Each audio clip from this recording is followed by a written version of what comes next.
I stood in the restaurant holding a small gift bag with a congratulatory card I'd written that morning. The place was trendy, all exposed brick and Edison bulbs, filled with people who looked like they belonged in a magazine spread. Kylie spotted me and waved, but something in her expression made my stomach tighten. She was surrounded by coworkers in expensive suits, laughing at something one of them had said. I walked over, smiling, ready to hug my daughter and celebrate her promotion. "Dad," she said, her voice flat. She didn't move toward me. "Everyone, this is Warren. Not my dad. Just Warren." Her coworkers nodded politely, their eyes already moving past me.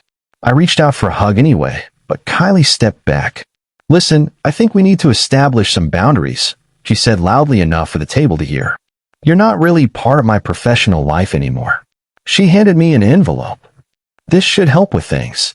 Someone at the table laughed nervously. My hands went numb. The gift bag felt suddenly heavy, ridiculous. I stood there for what felt like hours but was probably only seconds, trying to understand what was happening. Then I turned and walked out. Nobody followed. I sat in my truck in the parking garage for 20 minutes, gripping the steering wheel until my knuckles turned white. The envelope was on the passenger seat, still sealed. I didn't want to open it. Opening it would make this real. My breath came in short, painful bursts. I tried to convince myself she didn't mean it, that the promotion had stressed her out, that she'd call tomorrow and apologize. But I knew better. The way she looked at me, like I was an embarrassment she needed to shed. Like 20 years of raising her meant nothing compared to impressing people she'd known for 6 months. My voice cracked when I finally said it out loud. She cut me off after her promotion. "My name is Warren Hale. I'm 52 years old." And that was the moment I realized I'd lost my daughter. Not to death or distance or any normal thing a parent prepares for. I lost her to ambition, to shame, to whatever corporate culture had convinced her that having a working-class father was a liability. I stared at my reflection in the rearview mirror and asked the question I'd be asking for months. How did we get here? I hadn't always been alone with Kylie. Her mother, Monica, had been there for the first 11 years.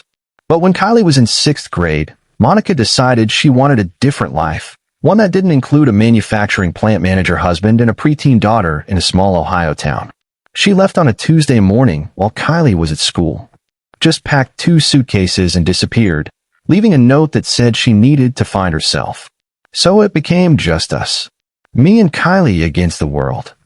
I learned things no 41-year-old man should have to learn alone. How to braid hair, badly at first but better with practice. How to sit through 3-hour school plays without falling asleep. How to bake birthday cakes that looked terrible but tasted decent. I worked overtime at the plant to cover the bills Monica left behind, then came home and helped with homework I barely understood. But we made it work.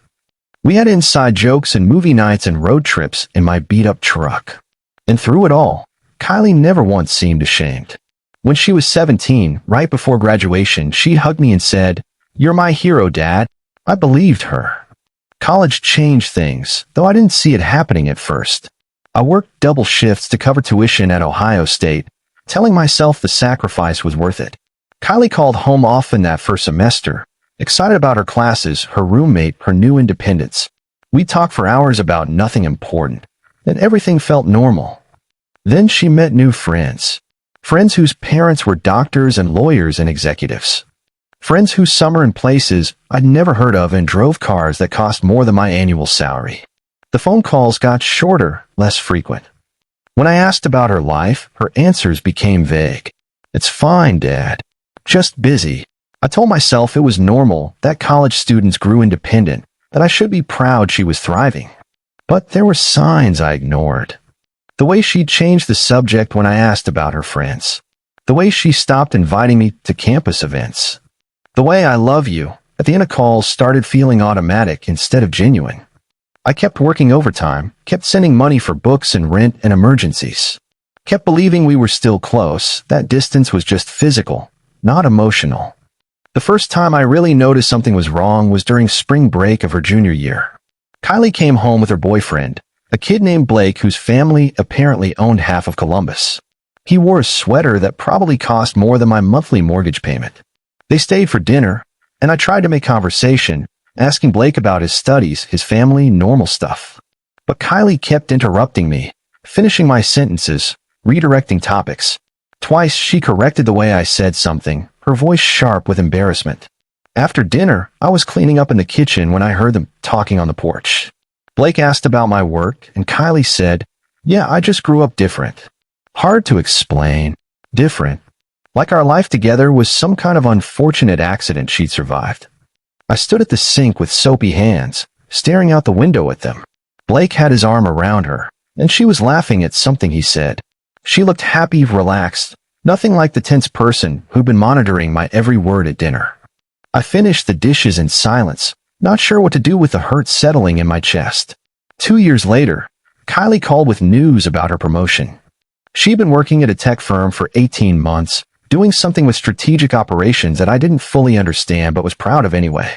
"Dad, I got it," she said, her voice bright with excitement. "Senior Strategic Operations Manager. It's huge." I cheered so loudly the neighbors probably heard. We talked for 20 minutes, the longest conversation we'd had in months. She told me about her new responsibilities, her team, the executives she'd be working with. For a moment, it felt like old times. "We're having a celebration dinner Friday," she said. "You should come." My heart swelled. "I'll be there." "Wouldn't miss it." There was a pause, then her voice changed slightly. "Dad, just dress nice, okay? And don't overshare personal stuff. These are professional colleagues." I laughed it off, thinking she was just being nervous about mixing family and work. "I'll be on my best behavior," I promised. But driving to that restaurant Friday night, dressed in the best suit I owned, I should have known. The warning signs were all there. I just didn't want to see them. Back in my truck, I finally opened the envelope. $800 bills. Not a gift, an exit payment. I sat there staring at the money, trying to understand the message. Was this supposed to make it okay? Was this her way of saying she'd paid her debt, that we were square now? The card inside had 3 words: "Thanks for everything." Everything. 20 years of everything reduced to 3 words and $800. I thought about the times I'd held her when she cried about Monica leaving. The times I'd sat up all night when she was sick, checking her temperature every hour. The times I'd chosen between paying the electric bill and buying her the shoes she needed for basketball. All of it, apparently, worth $800. A memory hit me like a punch. Kylie at 12 years old, crying in the kitchen after another kid at school said something about her not having a mom. She looked at me with wet eyes and said, "Promise you'll never leave me, Dad." Promise. I'd held her and promised. And I kept that promise. Every single day. But she hadn't kept hers. The weeks after the dinner blurred together into a gray fog of isolation. I stopped answering my phone. I stopped checking emails. I took leave from my consulting work, telling my few clients I needed time for personal matters. Days became indistinguishable. I'd wake up, stare at the ceiling, then go through the motions of existing without really living. My neighbor, Mrs. Doran, a retired teacher who'd known Kylie since she was little, noticed. She started bringing me casseroles I'd barely touched and sitting on my porch with coffee, not pushing me to talk but making sure I wasn't completely alone. One afternoon, she said something that stuck. "Warren, you taught me once that resilience isn't about never falling. It's about deciding to get back up." I'd said that 2 years ago when her husband died, trying to help her through the grief. Now she was returning the favor, reminding me of my own words. That evening, I walked past my home office, the one I'd converted from Kylie's old bedroom. My desk was covered in dust, my notebooks untouched for months. I stood in the doorway for a long time. Then I turned on the lights. My consulting work had started almost by accident after I retired from the plant. A former coworker asked me to help train new managers at his company, and I discovered I was good at it. I had 25 years of experience dealing with people, solving problems, building teams that actually functioned. I turned it into a small business, nothing fancy, just me teaching leadership workshops about dignity, communication, treating people like humans instead of resources. I pulled out my old notebooks, filled with thoughts about workplace culture and respect. Ideas about how real leadership wasn't about authority. It was about service. How the best managers were the ones who remembered they were dealing with people's lives, not just productivity metrics. Reading through them, I realized something. I still believed in these values. Kylie's rejection had shattered me, but it hadn't destroyed the principles I'd spent decades learning. Maybe that was the difference between her and me. She thought success meant leaving people behind. I'd always believed success meant bringing people with you. I spent 3 days writing a presentation about authentic leadership, about the courage to stay grounded when success tried to pull you away from yourself. Then I submitted it to a national leadership symposium in Chicago. The symposium accepted my proposal. I drove to Chicago in early November, expecting maybe 30 people in a hotel conference room. Instead, I walked into an auditorium with 200 seats, mostly filled. I'd never spoken to a crowd that large. My hands shook as I set up my slides. But once I started talking, something shifted. I told stories from the plant floor, about workers I'd managed who taught me more than any business school could. I talked about the difference between demanding respect and earning it. About how the people who built things, fixed things, kept the world running deserved the same dignity as people in corner offices. The room was silent in that particular way that meant people were actually listening, not just being polite. Afterward, a dozen people approached me with business cards, asking about workshops and consulting. One woman had tears in her eyes. "Thank you for saying that," she whispered. I needed to hear it. Within a week, my email inbox was full of requests. Someone recorded my talk and shared it in HR circles online. It started spreading quietly through professional networks, reaching people who were tired of corporate culture that treated employees like disposable resources. I wasn't famous, but I was becoming known, quietly respected among people who cared about fixing broken workplace systems. Meanwhile, across town in Columbus, Kylie was building the career she'd sacrificed me for. I didn't know the details then, but I learned them later. She worked at a fast-paced tech firm called Nexus Innovations, known for aggressive growth and cutthroat competition. Her promotion had put her on the executive track, reporting directly to senior leadership. Her new mentor was a woman named Vanessa Torres, a senior VP who'd built her career on strategic ruthlessness. Vanessa had taken an interest in Kylie, seeing potential in her ambition and willingness to do whatever it took to succeed. "You've got what it takes," Vanessa told her during one of their weekly check-ins. "But you need to understand something. Your loyalty will be tested. The people who succeed in this environment are the ones who don't let personal attachments cloud their judgment." Kylie nodded, absorbing the advice. She told herself this was how the corporate world worked. You had to make hard choices. You had to prioritize your future over sentimentality. She pushed down the guilt about the restaurant, about the hurt in my eyes. She convinced herself she'd done the right thing, the necessary thing. But sometimes, late at night, she'd remember something I'd said or some moment from childhood, and the guilt would surface briefly before she buried it again. My workshops started attracting more attention. I partnered with a consulting firm that specialized in organizational culture, and they began booking me for sessions with companies struggling with morale and leadership problems. I traveled to Detroit, to Pittsburgh, to Indianapolis, teaching managers about respect and communication and the human cost of treating people as expendable. The sessions were intense, sometimes emotional. I'd share stories about single parents working double shifts to support their families, about workers whose expertise was ignored because they didn't have the right degrees, about the quiet dignity of people doing hard jobs without recognition. People cried sometimes, not because I was manipulating them, but because I was speaking truths they'd felt but couldn't articulate. One executive in Pittsburgh told me, "You just described my father. He worked in a steel mill for 40 years and died 6 months after retiring. I spent my whole career trying to be nothing like him. Now I realize I should have been trying to be exactly like him. Those moments made the pain worth it. I was turning my hurt into something useful, something that might help other people avoid the mistakes Kylie and I had made. I wasn't healing yet, but I was moving. And movement felt like progress."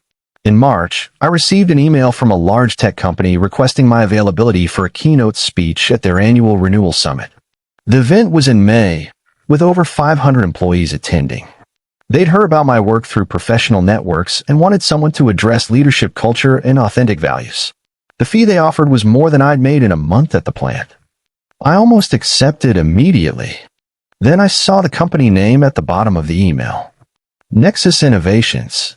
Kylie's company. My hand froze over the keyboard. I read the email 3 times, checking to make sure I wasn't misunderstanding. But there it was, clear and undeniable. They wanted me to speak at an event where Kylie would likely be present, where she'd see me standing on stage talking about values she'd abandoned. I closed my laptop slowly, my heartbeat echoing in the quiet room. This was impossible. This was fate making a joke at my expense. This was an opportunity one couldn't possibly accept. I sat there for an hour, staring at nothing, before I finally knew what I had to do. I spent 2 days walking around the lake near my house, wrestling with a decision. Part of me wanted to decline immediately, to avoid any situation that might hurt Kylie or make things worse between us. We weren't speaking, but I didn't want to weaponize that silence. I didn't want revenge. But another part of me, the part that believed in dignity and truth, knew I couldn't turn this down just to protect her from embarrassment. If I'd earned this opportunity through my work, through the message I'd spent months developing, then declining, it would be letting her rejection control my life. Mrs. Doran found me on her porch one evening, staring at my phone. "What's eating at you?" she asked gently. I told her everything. The email, the company, the impossible choice. She listened without interrupting, then said something simple. "Warren, you taught me that integrity means doing the right thing, even when it costs you something." What's the right thing here? I thought about it for a long time. Accepting the job and doing it well, regardless of who's watching. She nodded. "Then you know what to do." I sent my acceptance that night with one request: no promotional photos or biographical information released beforehand. They agreed. Kylie heard about the Keynote through the office rumor mill. Someone in HR mentioned they'd booked a leadership consultant for the Renewal Summit, someone who'd been getting attention in professional circles for talks about workplace dignity and authentic culture. A coworker sent her a video clip of one of my talks, the one from Chicago that had started spreading online. She clicked play without reading the speaker's name, curious about what had everyone so impressed. Then my face filled her screen. She went pale, her coffee mug frozen, halfway to her lips. She watched 30 seconds, heard my voice talking about sacrifice and respect, and the people who built their lives on honest work. Then she closed the video and called me.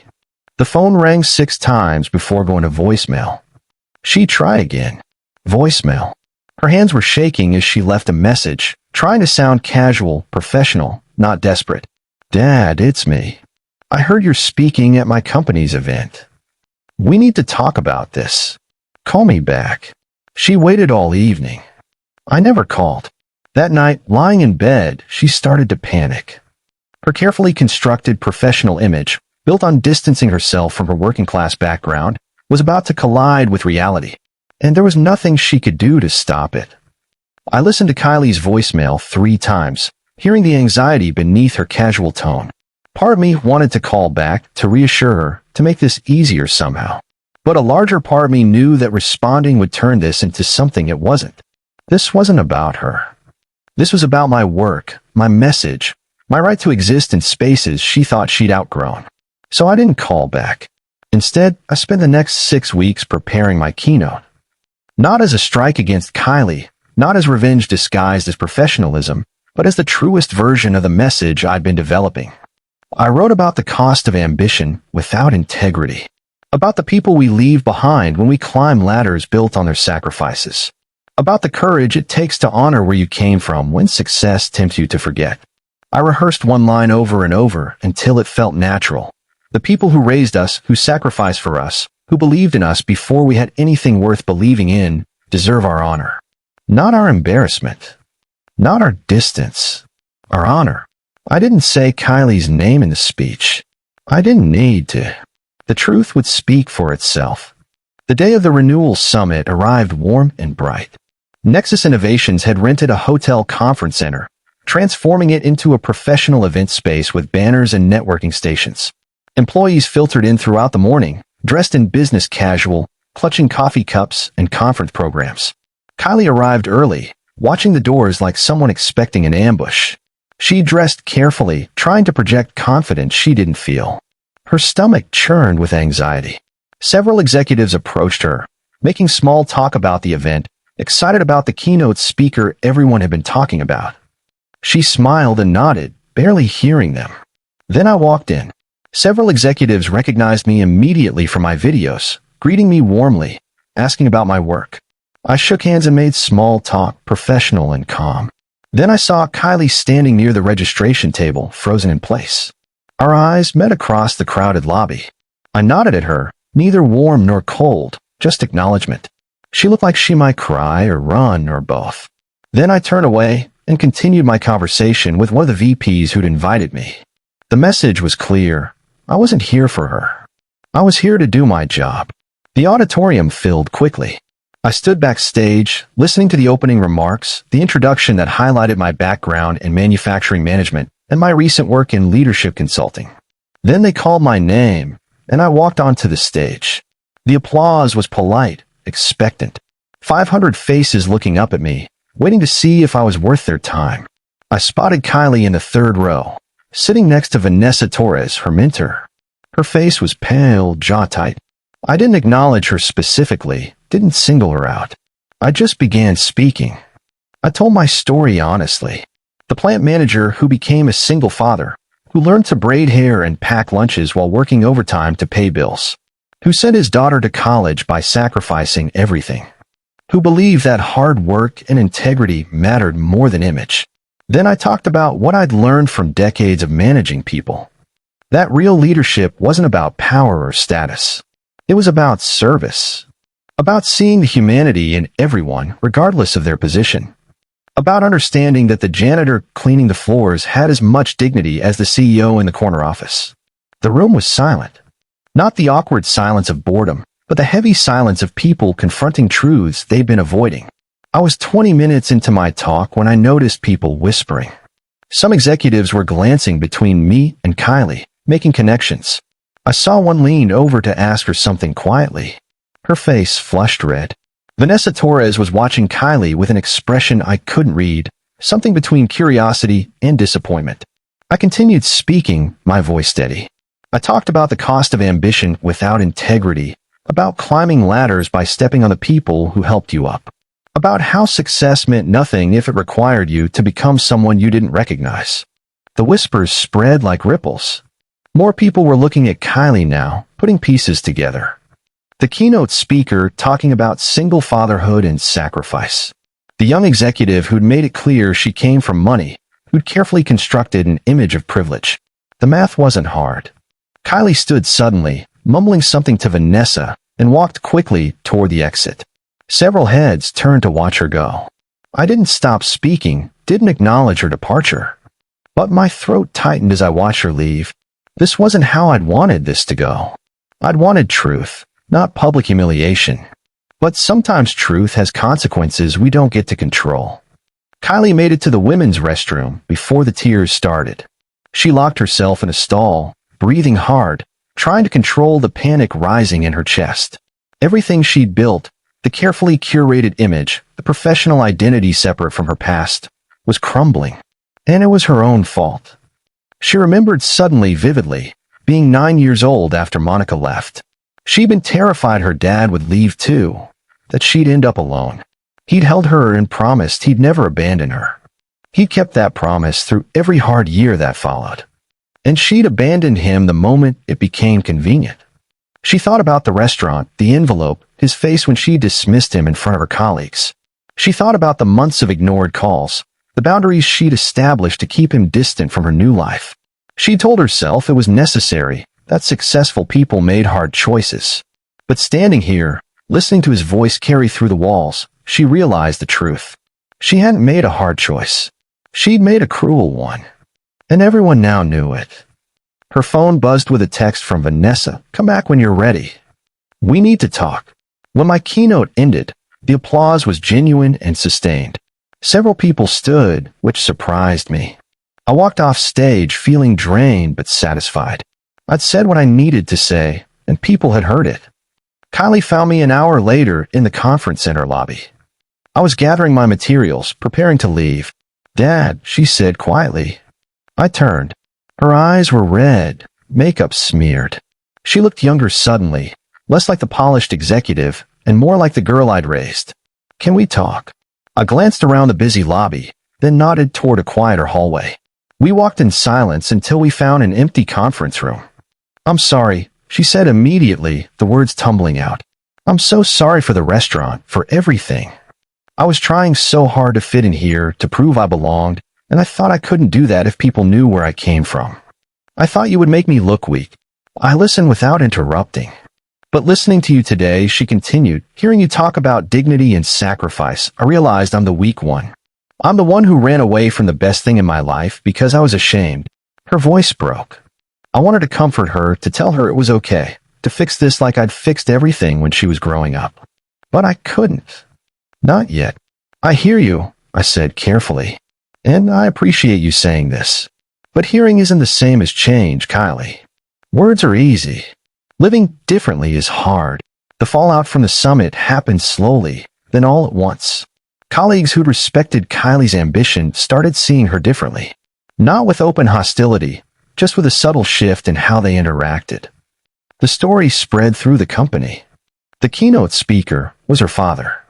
The man she distanced herself from, who'd raised her alone, who'd worked overtime to pay for the education that got her here. Some people felt sympathetic toward her. Others saw hypocrisy in someone who preached company values while abandoning personal ones. Vanessa called her in for a meeting 3 days later. "I'm not going to lecture you about your personal choices," Vanessa said. "But I will say this. In this company, we talk a lot about authentic leadership and cultural values. Those aren't just buzzwords. They're expectations." She leaned forward. "Integrity matters more than perception, Kylie. You've spent months trying to project an image. Now you have an opportunity to show us who you actually are. Not who you pretend to be. Who you choose to be going forward." It wasn't a threat, exactly. But it was clear. Kylie's trajectory at the company wasn't just about her skills anymore. It was about her character. And right now, that was in question. 2 weeks after the summit, Kylie showed up at my house unannounced. It was a Saturday morning, early enough that I was still in my old t-shirt and sweatpants, making coffee. She stood on my porch looking nervous, dressed in jeans and a plain shirt. No makeup, no professional polish. Just my daughter showing up. I let her in without saying anything. We sat at the kitchen table, where we'd eaten 1,000 meals together.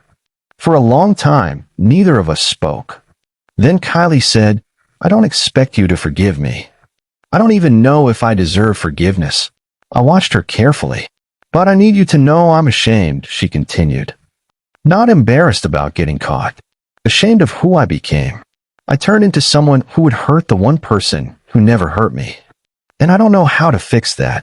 Her voice cracked. "I don't know how to be the person you raised me to be." I felt tears building in my own eyes for the first time since the restaurant. Not tears of anger or hurt, but something deeper. Relief, maybe.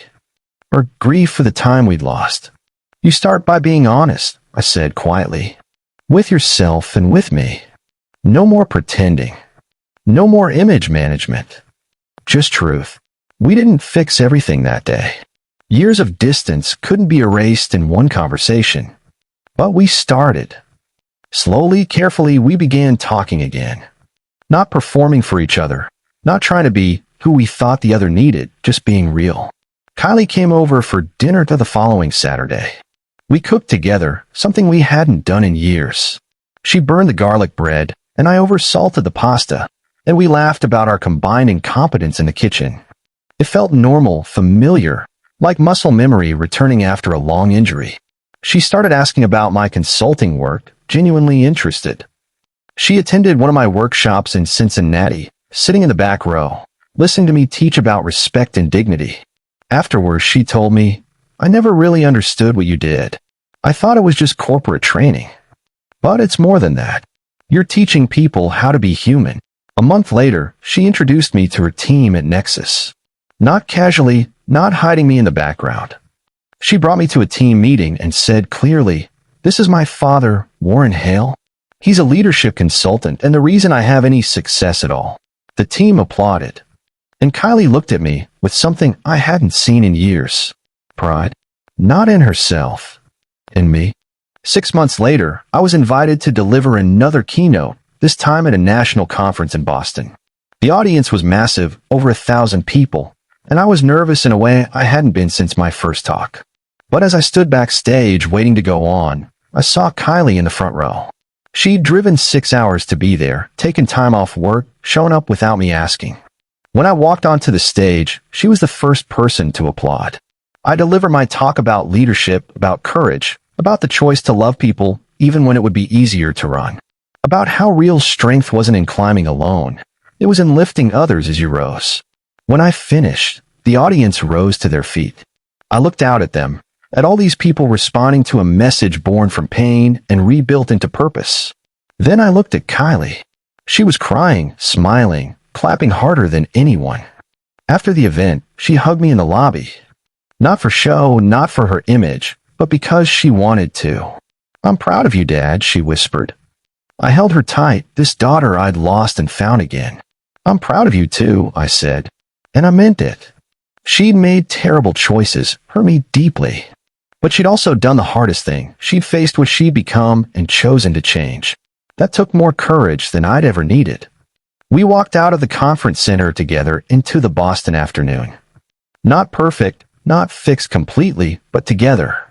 And that was enough.